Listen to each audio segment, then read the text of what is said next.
ஆகாஷ்வாணி சென்னை வானொலி நிலையம்.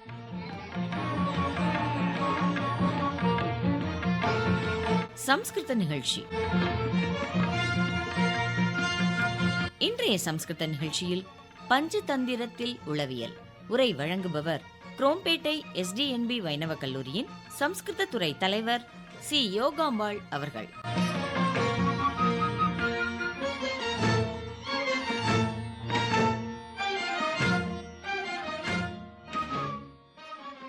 வணக்கம். இன்று நாம் காலத்தால் அழியாத உலக மொழிகள் பலவற்றில் மொழிபெயர்க்கப்பட்ட ஒரு உன்னத அறிவு பொக்கிஷத்தை திறக்கப் போகிறோம்.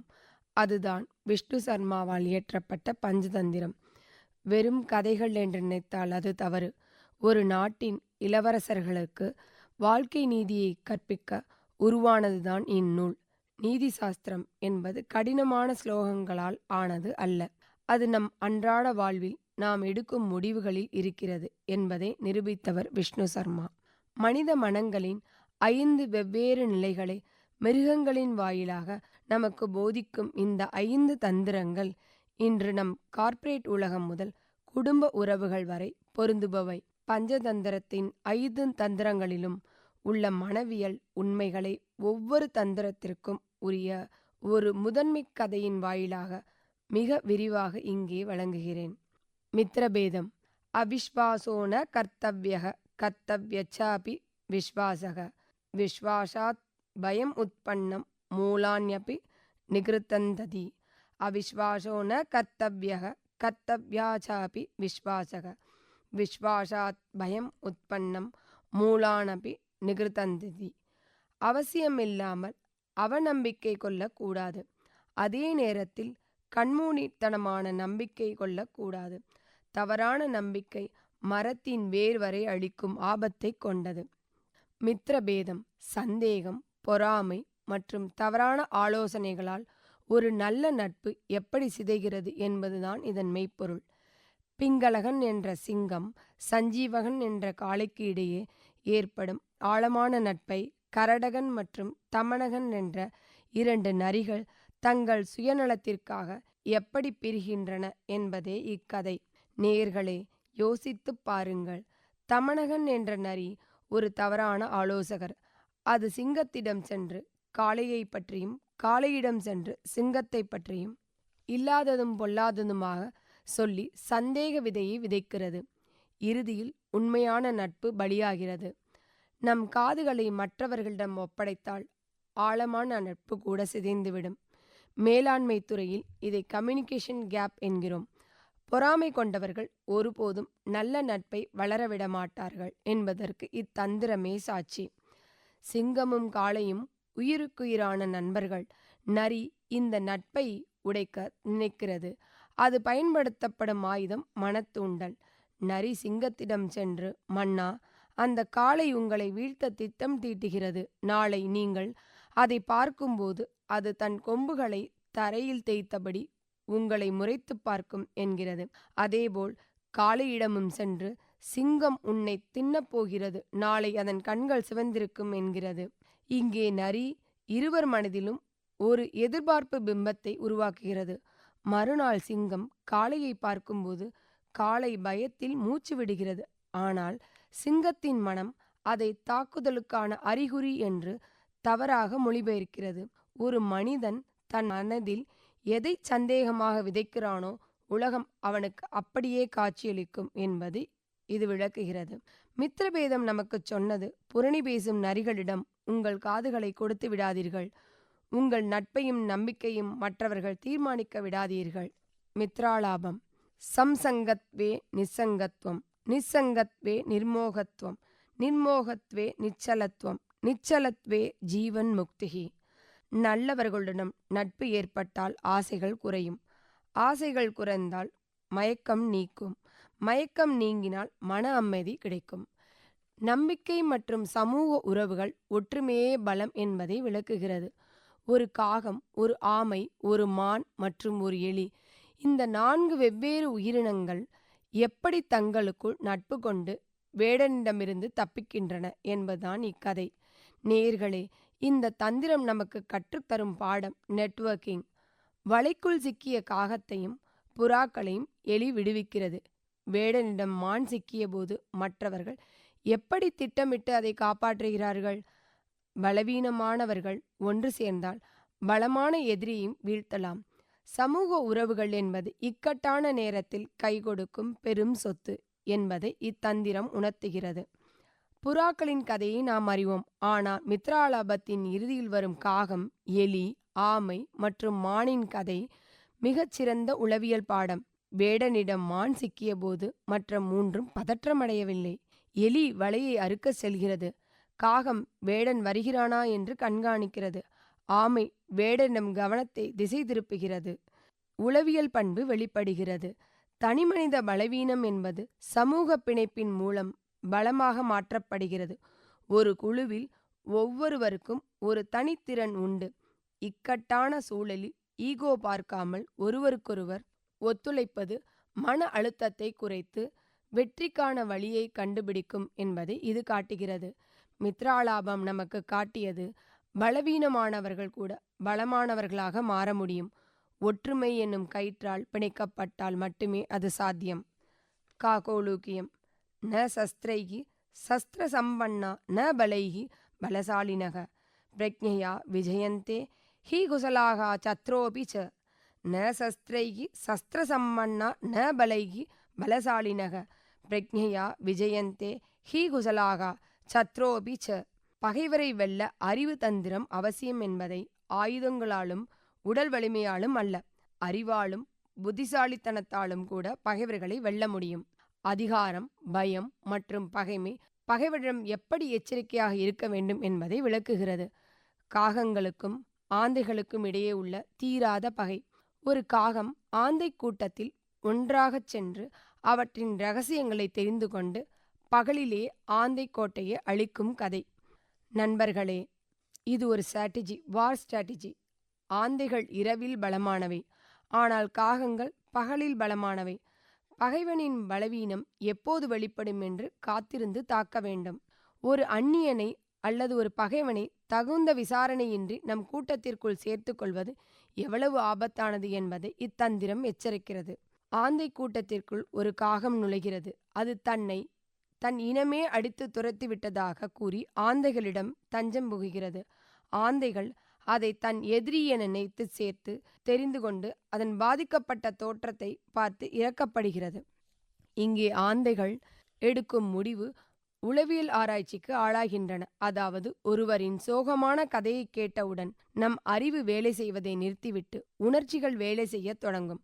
காகம் ஆந்தைகளின் அனுதாபத்தை தன் ஆயுதமாக மாற்றுகிறது. ஒரு பகைவன் நம் பலவீனமான உணர்ச்சிகளை எப்படி கையாண்டு நம்மையே அழிப்பான் என்பதை இது விளக்குகிறது. காகோலூக்கியம். அதிலாபோ ந கர்த்தவ்யக லோபக பாபஸ்ய காரணம் அதிலோபாத் வினஷ்யந்தி சர்வே ஜனாக ந சம்சயக. அதிலோபோ ந கர்த்தவ்யக லோபக பாபஸ்ய காரணம் அதிலோபாத் வினஷ்யந்தி சர்வே ஜனாக ந சம்சயக. அளவுக்கு மீறி ஆசை கொள்ளக்கூடாது. பேராசை பாவத்திற்கு காரணம். அதிக ஆசையால் மனிதன் நிச்சயமாக வீழ்ச்சியடைகிறான். பேராசை, பாதுகாப்பின்மை மற்றும் விழிப்புணர்வு இன்மை முதலையும் குரங்கும் நண்பர்களாக இருக்கின்றன. முதலையின் மனைவி குரங்கின் இதயத்தை சாப்பிட ஆசைப்படுகிறது.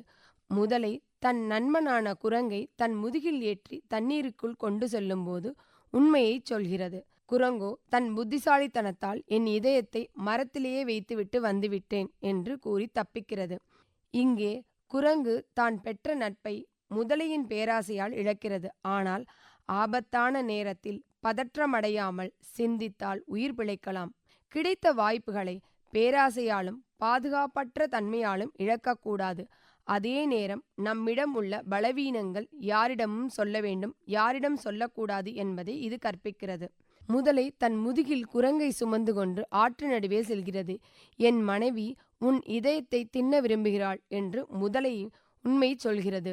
குரங்கிற்கு தெரியும் தப்பிக்க வழியில்லை என்று. ஆனால் அது பயத்தை காட்டிக்கொள்ளாமல், ஐயோ நண்பா, இதயத்தை நான் மரத்திலே வைத்துவிட்டு வந்துவிட்டேன் என்று ஒரு ஆக்கப்பூர்வமான பொய்யை சொல்கிறது.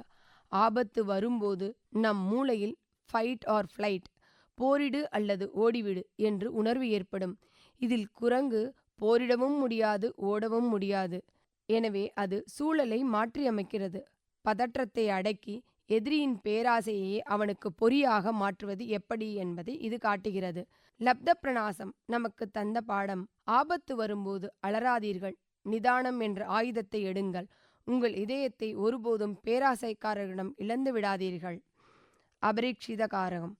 பரீட்சிய காரியம் குர்வீத ந பரீட்சிய கதாச்சன பரீட்சிய குர்வதக சித்திகி ந பரீட்சிய வினஸ்யதி.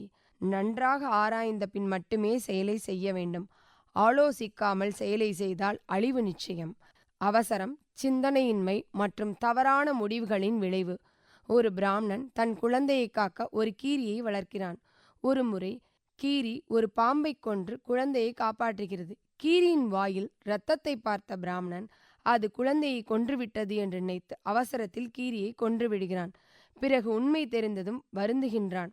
நேயர்களே, இது நம் அனைவருக்குமான ஒரு பாடம். கண்ணால் காண்பதும் பொய், காதால் கேட்பதும் பொய், தீர விசாரிப்பதே மெய். ஒரு செயலை செய்வதற்கு முன் அதன் பின் விளைவுகளை ஆராயாமல் செய்தால் வாழ்நாள் முழுவதும் வருத்தப்பட வேண்டியிருக்கும். உணர்ச்சி வசப்பட்டு எடுக்கும் முடிவுகள் எப்போதும் தோல்வியில்தான் முடியும். பாம்பை கொன்று குழந்தையை காப்பாற்றிய கீரி தன் எஜமானன் வருகிறான் என்று வாசலுக்கு ஓடி வருகிறது. அதன் வாயில் இரத்தம். அவன் பார்த்தான். அவன் ஒரு நொடியில் ஒரு முடிவுக்கு வருகிறான். கீரி குழந்தையை கொன்றுவிட்டது. உடனே அவன் கையில் இருந்த பானையை கீரியை அடித்துக் கொள்கிறான். உள்ளே சென்று பார்த்தால் குழந்தை சிரித்து கொண்டிருக்கிறது. பாம்பு துண்டாகி போயிற்று. இது வேகமான உணர்ச்சிகரமான சிந்தனை பற்றிய பாடம். நம் மூளை சில சமயம் தரவுகளை முழுமையாக சேகரிக்கும் முன் முடிவுகளை நோக்கி தாவும். ஒரு செயலை செய்வதற்கு நிறுத்தி சிந்திக்கும் பழக்கம் இல்லாததால் ஏற்படும் தீராத மன உளைச்சலை இது விளக்குகிறது. அபரீட்சித காரகம். நமக்கு இது தந்த இறுதி எச்சரிக்கை காலத்திற்கும் தீராத வடுவை உண்டாக்கும். நம் அவசர குணம். ஒரு செயலை செய்யும் முன் அது சரிதானா என்று ஒரு நிமிடம் நிதானித்து பழகுங்கள். நேயர்களே, 5 தந்திரங்களும் மனித வாழ்வின் கண்ணாடி. மித்திரபேதம் முதல் அபரீட்சித காரகம் வரை நாம் கண்ட இந்த பயணம் வெறும் கதைகள் அல்ல, அவை எப்படி வாழ வேண்டும் என்பதை வழிகாட்டிகள். சுமார் 2000 ஆண்டுகளுக்கு முன்னால் சொல்லப்பட்ட கதைகள் இன்று டிஜிட்டல் யுகத்திலும் அப்படியே பொருந்துகின்றன. ஆராய்ந்து செயல்படுங்கள். நல்ல நண்பர்களை பேணுங்கள். பகைவனிடம் விழிப்புடன் இருங்கள். பேராசையை கைவிடுங்கள். அன்பு நேயர்களே, நாம் பஞ்சதந்திரம் என்னும் மகா சமுத்திரத்தில் மூழ்கி அதன் ஆழத்தில் ஒழிந்து கிடந்த முத்துக்களை எடுக்கிறோம். விஷ்ணு சர்மா அன்று அந்த 3 இளவரசர்களுக்குச் சொன்னது வெறும் கதைகள் அல்ல, அது வாழ்நாள் முழுவதும் கைபிடித்து அழைத்துச் செல்லும் ஒரு வாழ்க்கை வரைபடம். நாம் இன்று கண்ட 5 தந்திரங்களும் நம் முன்னே வைக்கும் கேள்வி ஒன்றுதான்: நாம் எப்படி வாழப்போகிறோம்? நேயர்களே, 2000 ஆண்டுகளுக்கு முன்பு காடுகளில் விலங்குகளுக்கு இடையே நடந்ததாக சொல்லப்பட்ட இக்கதைகள் இன்று ஏதோ ஒரு அலுவலகத்தில் குளிரூட்டப்பட்ட அறைக்கோ அல்லது ஒரு குடும்பத்தின் வரவேற்பறைக்கோ மிகச்சரியாக பொருந்துவதை பார்க்கும்போது ஆச்சரியமாக இருக்கிறதல்லவா? காடுகள் மாறிவிட்டன, விலங்குகள் மறைந்துவிட்டன, ஆனால் மனித மனங்களுக்குள் இருக்கும் அந்த பஞ்சதந்திர போராட்டங்கள் மட்டும் இன்னும் மாறவில்லை. ஒவ்வொரு மனிதனுக்குள்ளும் ஒரு சிங்கம் இருக்கிறது, ஒரு நரி ஒளிந்திருக்கிறது, ஒரு குரங்கும் இருக்கிறது, ஒரு கீரியும் இருக்கிறது. நமக்குள் இருக்கும் இந்த மிருக குணங்கள் அடக்கி பகுத்தறிவு என்ற மனித பண்பை எப்போதும் நாம் முழுமையாக பயன்படுத்துகிறோமோ அப்போதே நாம் உண்மையான ஞானியாகிறோம். உங்கள் வாழ்க்கை என்னும் காட்டில் நீங்கள் ஒரு வேடனிடம் சிக்காத புறாவாகவும், நரியிடம் ஏமாறாத சிங்கமாகவும், முதலையிடம் தப்பிக்கும் குரங்காகவும் இருக்க இந்த பஞ்சதந்திர நீதிகள் உங்களுக்கு ஒரு வழிகாட்டியாக இருக்கும் என்று நான் நம்புகிறேன். பஞ்சதந்திர நீதிகளை உங்கள் வாழ்வில் ஒரு அங்கமாக்கிக் கொள்ளுங்கள். சிந்தியுங்கள், செயல்படுங்கள், வெல்லுங்கள். நன்றி, வணக்கம்.